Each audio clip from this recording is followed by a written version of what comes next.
রবিবার সন্ধ্যা হঠাৎ কেঁপে উঠল তুরস্কের পশ্চিমাঞ্চলের বালিকিশির প্রদেশ। রিক্টার স্কেলে ভূমিকম্পের মাত্রা 6.19। কেন্দ্রস্থল ছিল সিন্দিরগি নামের একটি অঞ্চল, মাত্র 11 কিলোমিটার গভীরে।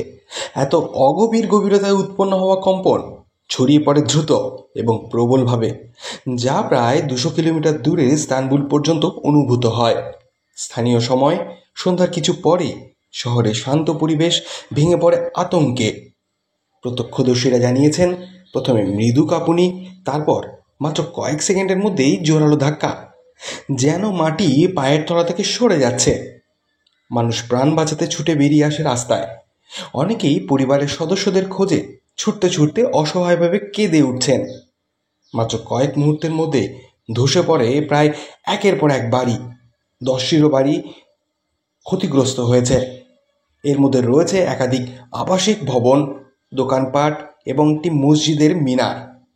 ধ্বংসস্তূপের নিচে আটকে পড়েন বহু মানুষ। ভেঙে পড়া দেওয়ালের নিচে আটকে থাকা মানুষের আর্তনাদ শোনা যাচ্ছিল চারপাশে। সরকারি তথ্য অনুযায়ী এ পর্যন্ত একজনের মৃত্যু হয়েছে।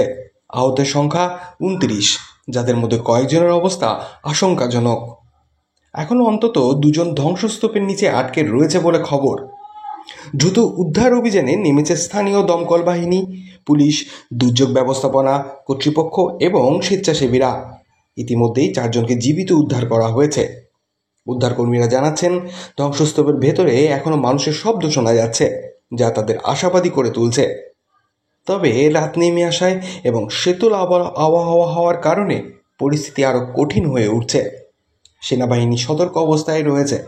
প্রয়োজনে বড় আকারে সহায়তা দেওয়ারও জন্য প্রস্তুত তারা। ভূমিকম্পের বিদ্যুৎ এবং টেলিযোগাযোগ ব্যবস্থা ক্ষতিগ্রস্ত হয়েছে কিছু এলাকায়।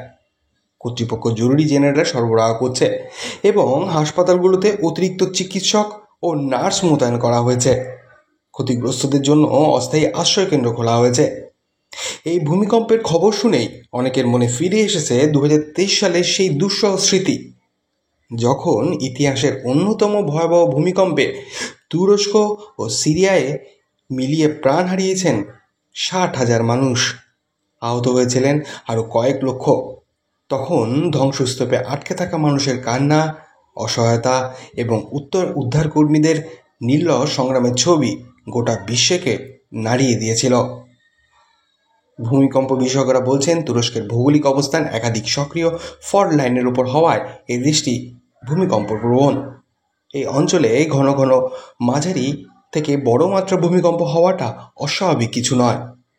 তবে শহুরে জনসংখ্যা বৃদ্ধির ফলে প্রাণহানি ও ক্ষয়ক্ষতির ঝুঁকি অনেকই বেশি। বর্তমানে ক্ষয়ক্ষতির পূর্ণ হিসেব নেওয়া হচ্ছে এবং ধ্বংসস্তূপে আটকে থাকা প্রত্যেক জীবিত মানুষকে উদ্ধারের জন্য দিনরাত এক করে কাজ করছে উদ্ধারকর্মীরা। চারপাশে এখন শুধু প্রার্থনা যেন আর কোনো প্রাণহানি না ঘটে।